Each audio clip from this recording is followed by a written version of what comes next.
Let's assume that you're flying along en route and you'd like to get some up-to-date weather information.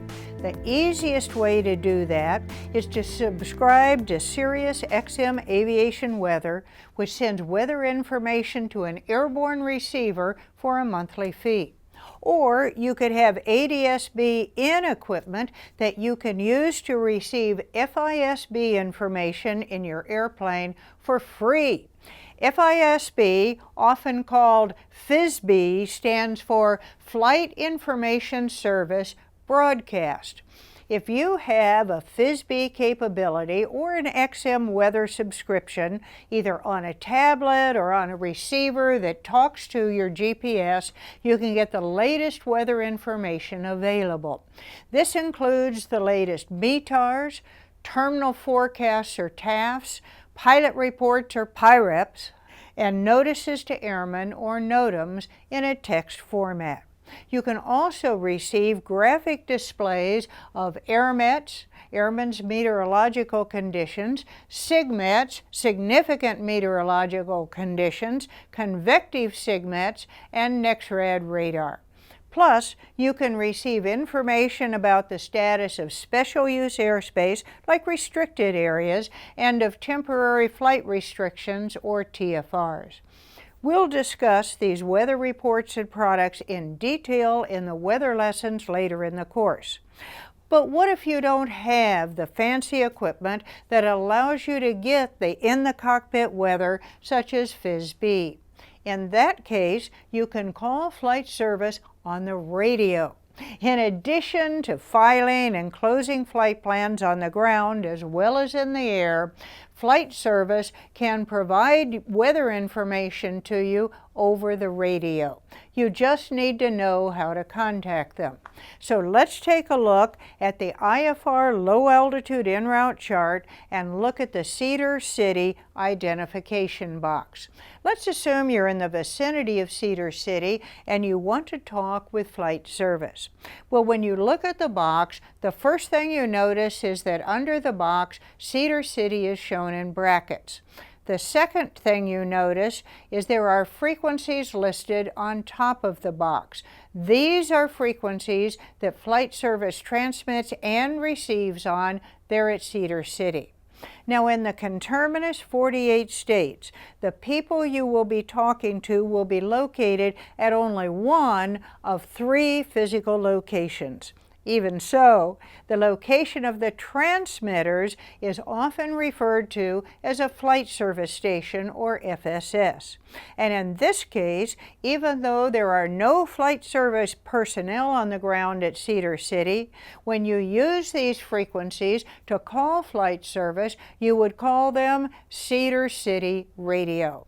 That way they would know what transmitter location to answer you on. Take a look now at a portion of the en route chart legend down towards the middle. Look at the information about the shadow boxes like this. A shadow box indicates, as it says, that the flight service station and the nav aid share the same name.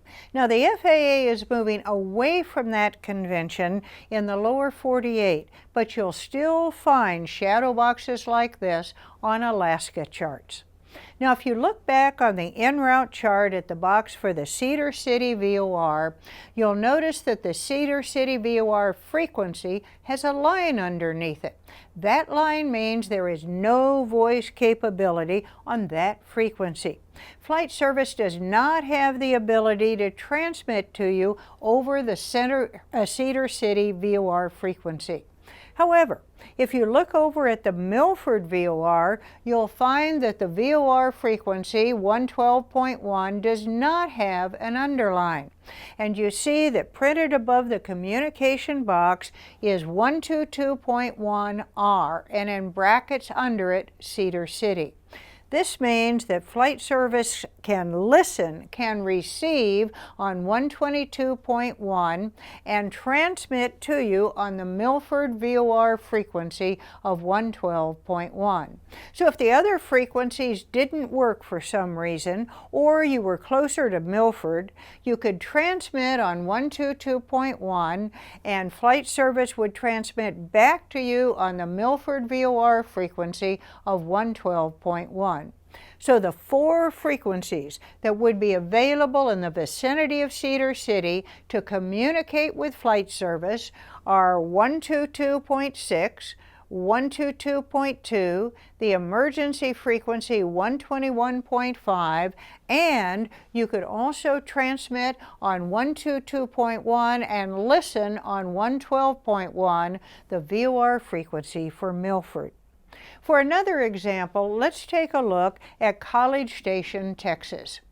The FAA may say that you're on the ground at College Station, Texas, and they may provide an excerpt from the chart supplement like this. And they may ask, which frequencies could you use to communicate with Montgomery County Flight Service on the ground at College Station? What you need to do is look at the communications portion of the airport information, and you'll see that it says College Station RCO 122.65, 122.2, and in parentheses there it says Montgomery County Radio. That means there is a remote communications outlet referred to as an RCO at College Station Airport, and it has these 2 frequencies that belong to Montgomery County Flight Service Station located right on the airport. So the answer is the frequencies for Montgomery County Flight Service are 122.65 and 122.2, and you can reach them on the ground. On the ground at College Station, you would say Montgomery County Radio, Skyhawk 172 Kilo Sierra 122.65. State the frequency when you first call a flight service station, because they often have several frequencies and they don't always keep all of their transmitters keyed up. Let's look now at how RCOs are shown on en route charts. And here's an example southeast of Peach Springs in Arizona. The dot with a circle around it is the RCO site, and Prescott is the name of the flight service station, and 122.6 is the frequency you could use to communicate with Prescott Radio in that area. Let's take a look at another area, this one west of West Yellowstone Airport. Here's an RCO that the FAA may ask you about, and this RCO has the dot with a circle around it, but it has 2 frequency boxes. One box says Great Falls 119.4 and the other says Boise 123.625. This RCO serves 2 flight service stations and has transmitters and receivers on the 2 frequencies listed. The FAA may ask you, what is the function of the Great Falls RCO in the Yellowstone vicinity, and give you these 3 answer choices. So let's find together the correct answer. Answer A says long-range communications outlet for Great Falls Center. Well, we know that A is not correct because communication sites for centers are shown in the Great Wall of China boxes like this one right here. Answer choice B says satellite remote controlled by Salt Lake Center with limited service. Well, answer B is just not right at all. If this were a communication site for a center, it would be shown in that Great Wall of China box. And satellite remote is not how the FAA refers to any of its communication sites. So let's take a look at choice C.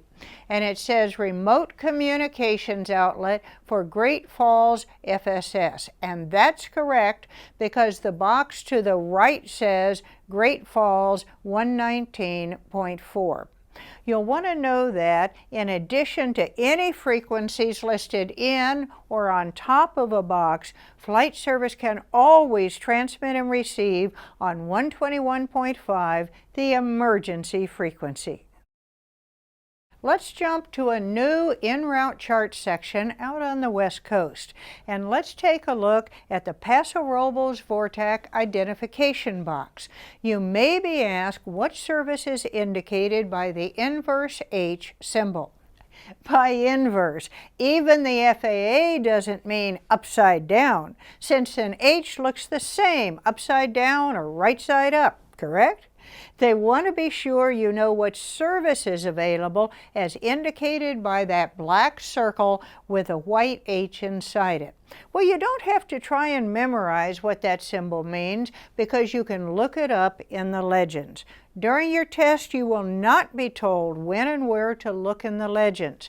If you're having trouble remembering what the H symbol means or any other symbol or abbreviation on an excerpt from an en route chart, look at the legend table of contents in Legends and Figures for the legends from the IFR en route low altitude charts.